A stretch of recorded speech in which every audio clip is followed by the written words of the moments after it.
Hi guys, happy Wednesday. Today is Earth Day.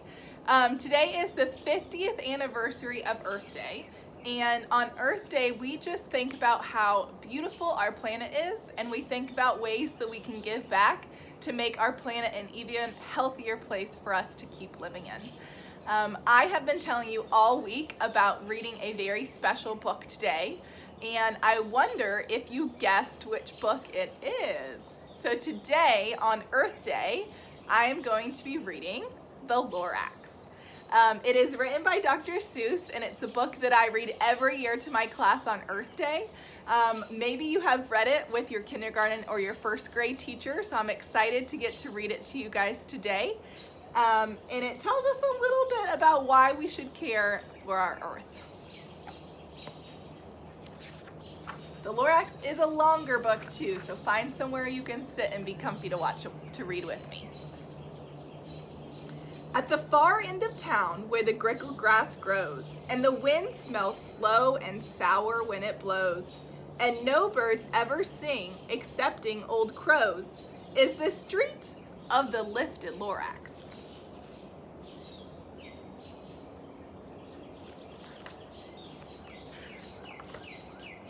And deep in the grickle grass, some people say, if you look deep enough, you can still see today, where the Lorax once stood just as long as it could, before somebody lifted the Lorax away. What was the Lorax, and why was it there? And why was it lifted and taken somewhere? From the far end of town where the grickle grass grows, the old Onceler still lives here. Ask him, he knows.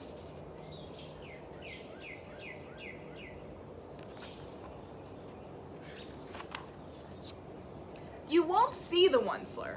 Don't knock at his door. He stays in his lurkin on top of his store. He lurks in his lurkin, cold under the roof, where he makes his own clothes out of myth-muffered moof. And on special dank midnights in August, he peeks out of the shutters, and sometimes he speaks and tells how the Lorax was lifted away. He'll tell you perhaps, if you're willing to pay.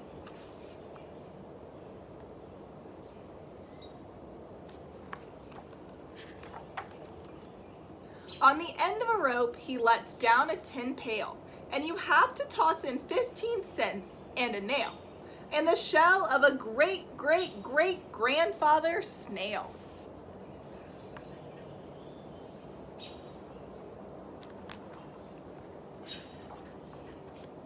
Then he pulls up the pail, makes a most careful count, to see if you've paid him the proper amount.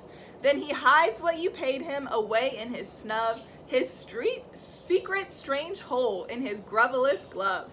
Then he grunts, I will call you by whisper-mophone, for the secrets I tell you are for your ears alone.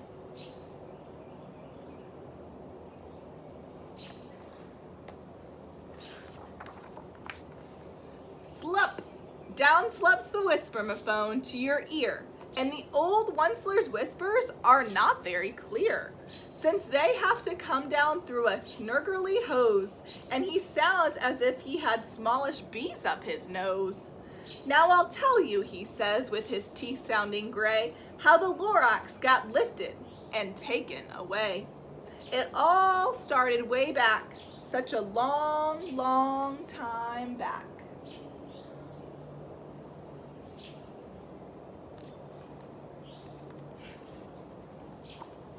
Way back in the days when the grass was still green, and the pond was still wet, and the clouds were still clean, and the song of the swans rang out in space, one morning I came to this glorious place.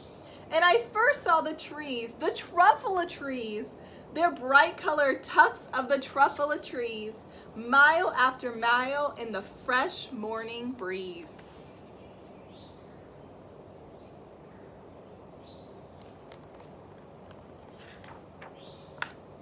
And under the trees I saw brown barbaloots frisking about in their barbaloot suits as they played in the shade and ate truffula fruits. From the ripest pond came the comfortable sound of the humming fish humming while splashing around.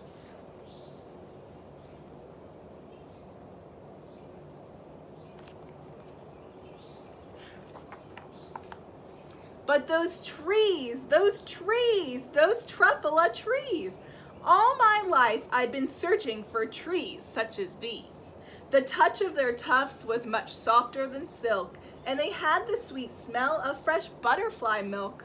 I felt a great leaping of joy in my heart. I knew just what I'd do. I unloaded my cart.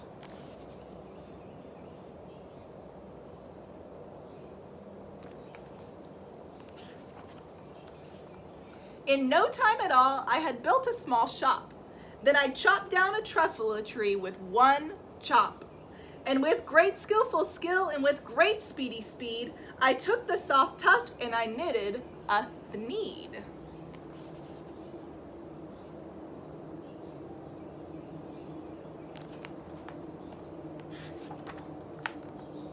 The instant I'd finished, I heard a gazump. I looked. I saw something pop out of the stump of the tree I chopped down. It was sort of a man. Describe him? That's hard. I don't know if I can. He was shortish and oldish and brownish and mossy. He spoke with a voice that was sharpish and bossy.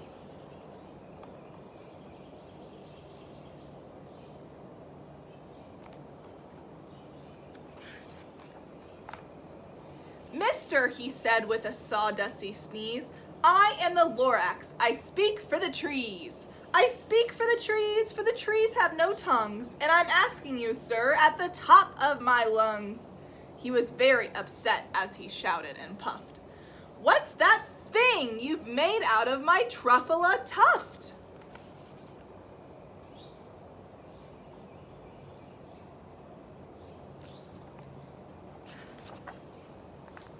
Look, Lorax, I said, there's no cause for alarm. I chopped just one tree. I am doing no harm. I'm being quite useful. This thing is a thneed. A thneed's a fine something that all people need. It's a shirt, it's a sock, it's a glove, it's a hat. But it has other uses. Yes, far beyond that. You can use it for carpets, for pillows, for sheets, or curtains, or covers for bicycle seats. The Lorax said, Sir, you are crazy with greed. There is no one on earth who would buy that full thneed.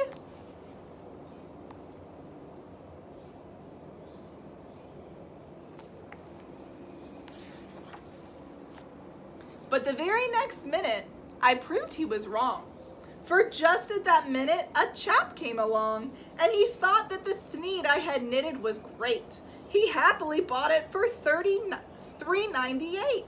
I laughed at the Lorax. You poor stupid guy. You never can tell what some people will buy.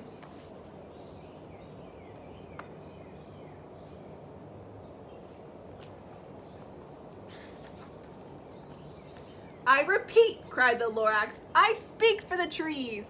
I'm busy, I told him. Shut up, if you please. I rushed across the room and in no time at all built a radio phone. I put in a quick call. And I said, listen here. I called all my brothers and uncles and aunts and I said, listen here. Here's a wonderful chance for the whole Onceler family to get mighty rich. Get over here fast. Take the road to North Nitch. Turn left at Weehawken, sharp right at South Stitch.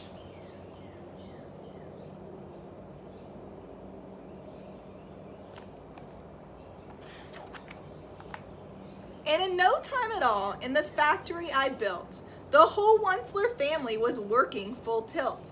We were all knitting thneeds just as busy as beads to the sound of the chopping of truffula trees.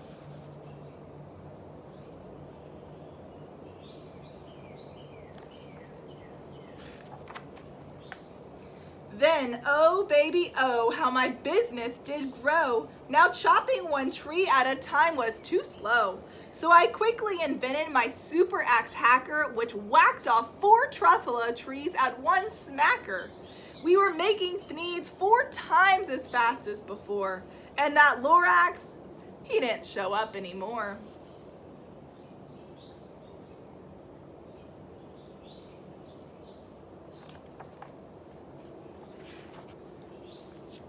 But the next week he knocked on my new office door. He snapped, I am the Lorax who speaks for the trees, which you seem to be chopping as fast as you please. But I'm also in charge of the brown barbaloots, who played in the shade in their barbaloot suits, and happily lived eating truffula fruits. Now, thanks to your hacking my trees to the ground, there's not enough truffula fruit to go round. And my poor barbaloots are all getting the crummies because they have gas and no food in their tummies.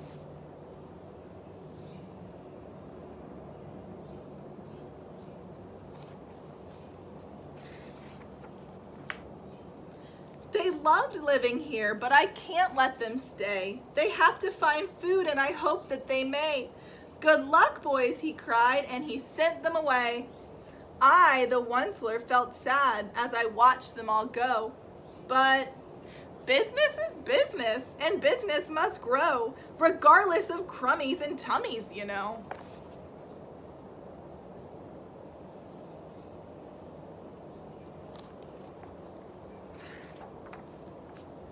I meant no harm, I most truly did not, but I had to grow bigger, so bigger I got. I biggered my factory, I biggered my roads, I biggered my wagons, I biggered the loads. Of the thneeds I shipped out, I was shipping them forth, to the south, to the east, to the west, to the north.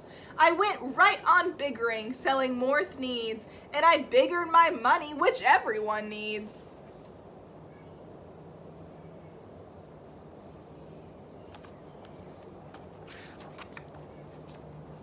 Then again, he came back.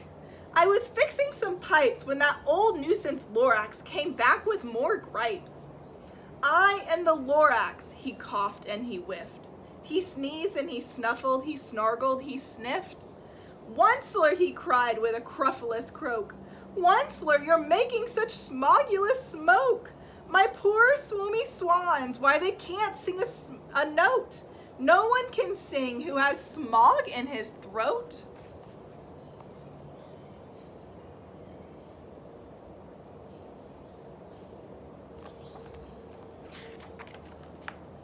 And so, said the Lorax, please pardon my cough. They cannot live here, so I'm sending them off. Where will they go? I don't hopefully know. They may have to fly for a month or a year to escape from the smog you've smogged up around here.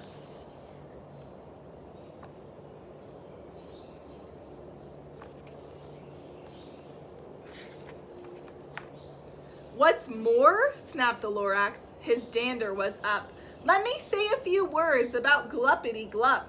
Your machinery chugs on day and night without stop, making gluppity glup, also sloppity slop.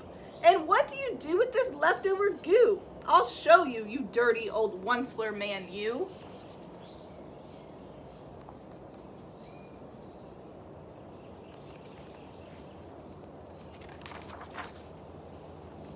You're glumping the pond where the humming fish hummed. No more can they hum, for their gills are all gummed. So I'm sending them off. Oh, their future is dreary. They'll walk on their fins and get woefully weary, in search of some water that isn't so smeary.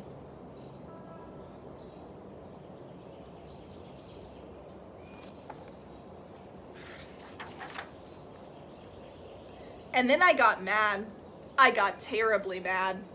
I yelled at the Lorax, now listen here, Dad. All you do is yap yap and say bad, bad, bad, bad. Well, I have my rights, sir, and I'm telling you. I intend to go on doing just what I do. I intend to, and for your information, you Lorax, I'm figuring on biggering and biggering and biggering and biggering. Turning more truffula trees into thneeds, which everyone needs.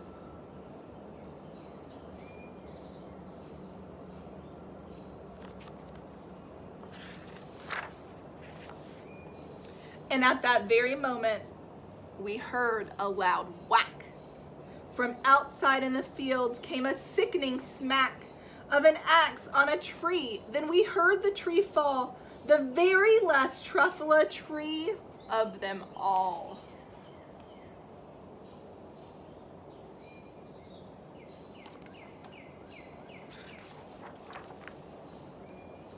No more trees, no more needs, no more work to be done. So in no time, my uncles and aunts, everyone, all waved me goodbye. They jumped into my cars and drove away under the smoke-smuggered stars. Now all that was left neath the bad-smelling sky was in my big empty factory, the Lorax, and I.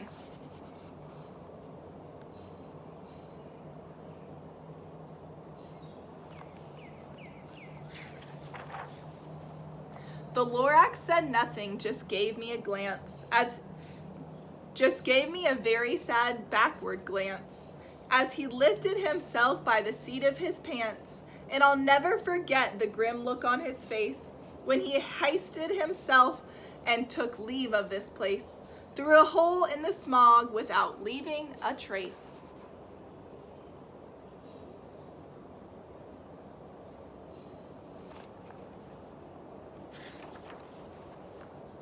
And all that the Lorax left here in this mess was a small pile of rocks with the one word, unless.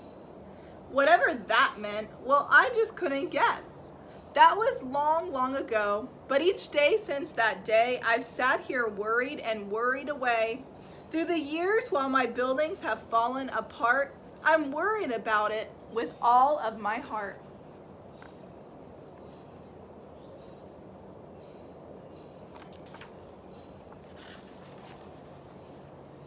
By now, says the Onceler, now that you're here, the word of the Lorax seems perfectly clear. Unless someone like you cares a whole awful lot, nothing is going to get better. It's not.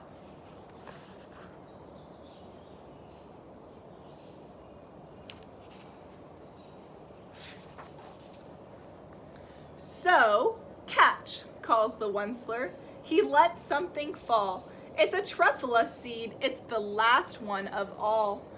You're in charge of the last of the truffula seeds. And truffula trees are what everyone needs. Plant a new truffula, treat it with care.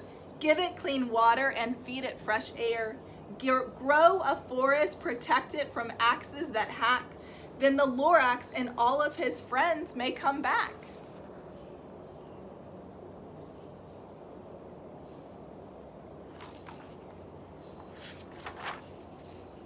The end. The Lorax is one of my favorite books, and I especially like to read it on Earth Day because it just reminds us to take care of our earth and the beautiful earth that we live on. That's why I'm sitting on my porch today to read this book to you guys. So my challenge for you guys today on Earth Day is to do something that shows you care about the earth. So that can look a lot of different ways. You could walk around your neighborhood and pick up trash that you find. You could go in your backyard and plant something in your garden to grow. You could look through your trash and see if there's anything that can be recycled instead of thrown away. You could even just go and sit outside in your backyard for a few minutes and just enjoy being outside and in nature. So my challenge for you guys today is just to do something to show that you care about our beautiful earth that we live on. I hope that you guys enjoyed reading the Lorax with me as much as I loved reading it to you, and I will see you guys back here tomorrow.